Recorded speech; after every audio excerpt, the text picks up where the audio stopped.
ইমাম আহমদ ইবনে হাম্বালের নাম শুনেছেন? হাম্বালি মাযহাবের প্রতিষ্ঠাতা। হানাফি, শাফিঈ, মালিকি, 4 নাম্বারটা আপনারা বলেন। হাম্বালি। এই হাম্বালি মাযহাবের ইমামের নাম আহমদ ইবনে হাম্বাল, জগৎ বিখ্যাত মুহাদ্দিস। একক স্বতন্ত্র হাদিসের কিতাব হিসেবে পৃথিবীতে সবচেয়ে বড় যে হাদিসের কিতাব, ওইটার নাম মুসনাদ আহমদ ইবনে হাম্বাল। 40,000 হাদিসের কালেকশন আছে এটাতে। এই ইমাম আহমদ ইবনে হাম্বাল ওনার শেষ জীবনটা হাদিস পড়ানো, হাদিস কালেকশনের জন্য ব্যয় করেছেন। শহরের পর শহর, দেশ থেকে দেশ, দেশান্তরে ঘুরতেন একটা হাদিসের জন্য। উনি সফরে বেরিয়েছেন হাদিস কালেকশনের জন্য। প্রচন্ড শীতের রাত, উনি মাগরিবের নামাজ, এশারের নামাজ পড়ে একটা মসজিদে শুয়ে পড়লেন, আর শুয়ে শুয়ে হাদিস পড়তেছেন। কি পড়তেছেন? কথা বলেন। আর মনে মনে ভাবলেন রাতটা মসজিদে কাটায় দেই, ফজরের নামাজ পড়ে আবার বেরোবো। কিন্তু দারোয়ান এসে বলে মসজিদে থাকতে পারবেন না, ওঠেন। দারোয়ান আছে না? কথা কন। আহমদ ইবনে হাম্বাল বললেন, আমি শুধু রাতটা থাকতে চাই, আমি তো ফজরেরও মুসল্লি, ফজর নামাজ পড়বো তো এই মসজিদে, আমার থাকতে দাও। দারোয়ান তো দেয় না, কেন? মসজিদে থাকার জায়গা না, যান মিয়া। উনি যে আহমদ ইবনে হাম্বাল এটা চিনে নাই, থাকতে দেয় না। কি করবে এখন? উনি কাঁথা গুছিয়ে হাদিসের কিতাব নিয়ে কাঁধের মধ্যে ব্যাগ নিয়ে মসজিদ থেকে বেরোয় গেলেন। কি আর করবেন, প্রচন্ড শীত, আর কাঁপতেছেন, বুড়ো মানুষ। পথিমধ্যে দেখলেন বাজার একজন খাব্বাজ, শাবুন খাব্বাজ, যুবক রুটি বিক্রেতা। সে রুটি বিক্রি করে, চুলার মধ্যে রুটি সেকে। সে যে সালাম দিল, আসসালামু আলাইকুম। যুবক বলে, ওয়ালাইকুম আসসালাম।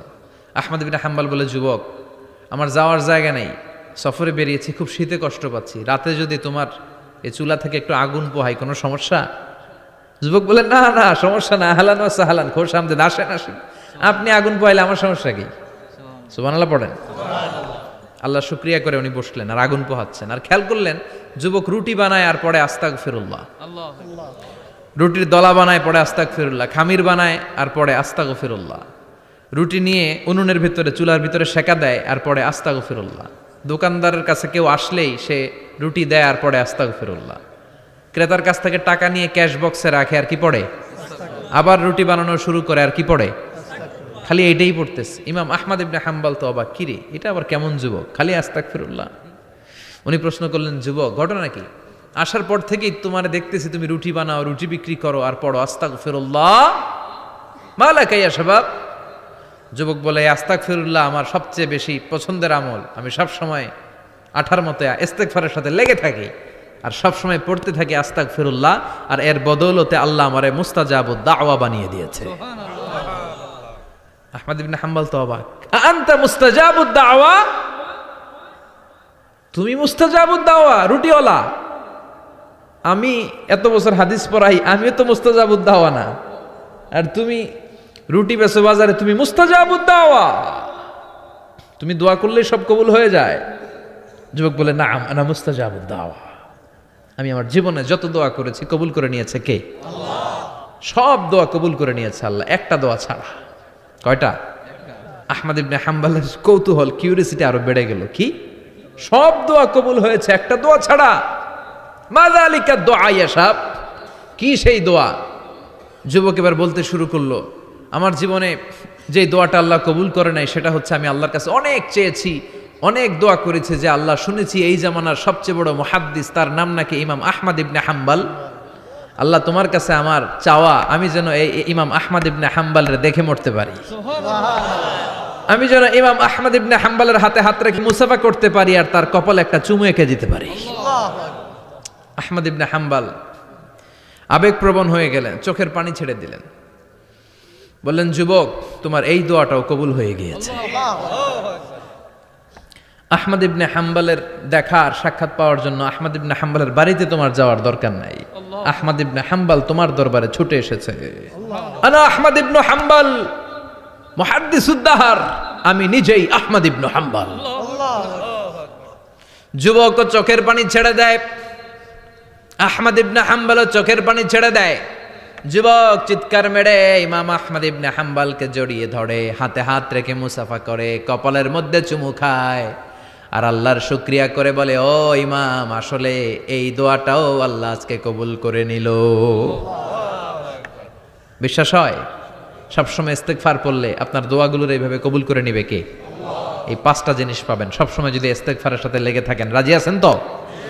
এজন্য বিশ্বনবী সব সময় নামাজে সালাম ফেরানোর পরে পড়তেন আস্তাগফিরুল্লাহ। কি পড়তেন? 3 বার পড়তেন আস্তাগফিরুল্লাহ, আস্তাগফিরুল্লাহ, আস্তাগফিরুল্লাহ। পড়তে রাজি আছেন? ইস্তেগফারের অনেকগুলো আলফাজ আছে, সবচেয়ে ছোট ইস্তেগফার হচ্ছে এটা, আস্তাগফিরুল্লাহ, আস্তাগফিরুল্লাহ। আরো আছে আস্তাগফিরুল্লাহ আল্লাযী লা ইলাহা ইল্লা হুয়াল হাইয়ুল কাইয়্যুম আতুবু ইলাইহি। বিশ্বনবী বলেন এই ইস্তেগফারটা যদি কেউ পড়ে, আত-তাওয়াল্লি মিন ইয়াউমিজ জাহাফ, যুদ্ধের ময়দান থেকে পালিয়ে আসা কবিরা গুনাহ। কি গুনাহ? কাফেরদের সাথে যুদ্ধ, আমি তাগড়া যুবক, তলোয়ার নিয়ে নেমেছি, আমার দেহের 1 ফোঁটা রক্ত থাকা পর্যন্ত আমি যুদ্ধ চালিয়ে যাব, আমি ফিরে আসতে পারবো না, আইনটা কার? ফিরে আসলে কবিরা গুনাহ। বিশ্বনবী বলেন যুদ্ধের ময়দান থেকে ফিরে এসেছে এরকম কবিরা গুনাহ অবলম্বনকারীও যদি আস্তাগফিরুল্লাহ আল্লাযী লা ইলাহা ইল্লা হুয়াল হাইয়ুল কাইয়্যুম ওয়া আতুবু ইলাইহি পড়ে, ওই কবিরা গুনাহকারীকেও ক্ষমা করে দিবে কে? পড়তে রাজি আছেন তো? আবার সাইয়েদনা আবু বকর বললেন, ইয়া রাসূলুল্লাহ আল্লিমনি দুআআন আদউ বিহি ফি সালাতি, এমন দোয়া আপনি আমারে শিক্ষা দেন যেই দোয়াটা আমি নামাজে পড়তে পারি। বিশ্বনবী বললেন, পড়ো আল্লাহুম্মা ইন্নী যালামতু নাফসি যুলমান কাসীরান ওয়া লা ইয়াগফিরুয যুনুবা ইল্লা আনতা ফাগফিরলি মিন ইনদিক ইন্নাকা আনতাল গফুরুর রহিম। সুবহানাল্লাহ পড়েন। এটাও ইস্তেগফার। আমরা এটার বলে দোয়া মাসুরা, সালাম ফেরানোর আগে পড়ি না? যেখানেই ক্ষমা চাওয়ার কথা আছে ওইটারই কি বলে?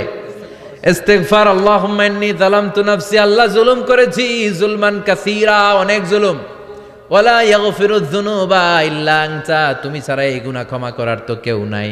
ফাগফিরলি মাগফিরাতাম মিন ইনদিক, তোমার দয়ায় আমারে ক্ষমা করে দাও। ইন্নাকা আনতাল গফুরুর রহিম, তুমি হলা ক্ষমাশীল। ঠিক কি না? এটাও ইস্তেগফার, এটাও পড়বেন। আর এই সব ইস্তেগফারের শ্রেষ্ঠ ইস্তেগফারের নাম সাইয়্যিদুল ইস্তেগফার। যত ইস্তেগফার হতে পারে এর মধ্যে সবচেয়ে শ্রেষ্ঠতম ইস্তেগফার নাম কি? কথা কন।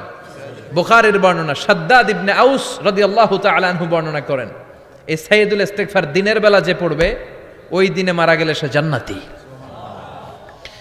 এই সাইয়্যিদুল ইস্তেগফার রাতের বেলা যে পড়বে ওই রাতে যদি ইন্তেকাল হয় ওই লোকটা জান্নাতি। মুখস্থ আছে না? কার কার মুখস্থ? হাত তুলেন। মাশাআল্লাহ, তাবারাকাল্লাহ, মাশাআল্লাহ, মাশাআল্লাহ।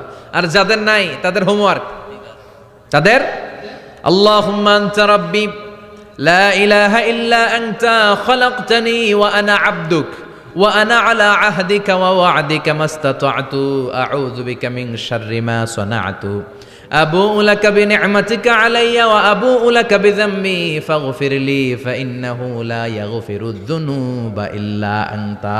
সুবহানাল্লাহ পড়েন। আজকে রাতে পড়ছেন, মারা গেলে জান্নাতি। চিল্লায় পড়েন না আল্লাহু আকবার।